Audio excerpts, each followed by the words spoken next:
د افغانستان د ښځو د همت غورځنګ د نجونو له زده کړې محرومول د انساني کرامت، ټولنیز عدالت او د بشري حقونو د مسلمو اصولو ښکاره سرغړونه ګڼي. د زده کړې حق د هر انسان له بنسټیزو حقونو څخه دی او هیڅ ټولنه د ښځو له علمي مشارکت پرته پرمختګ او ځان بسیاینې ته نشي رسیدای.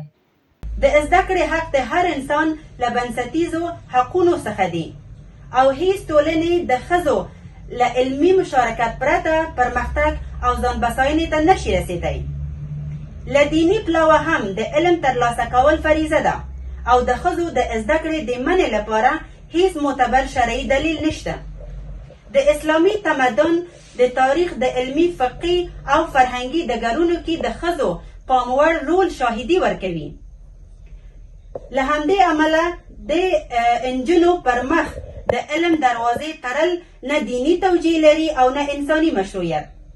د افغانستان ښځو د همت غورځنګ د نجونو پر مخ د ټولو تعلیمي بنسټونو د بې قید او شرط سمدستي بیا پرانیستلو او د هیواد د ټولو وګړو لپاره د زده کړې د برابر حق د تضمین غوښتنه کوي.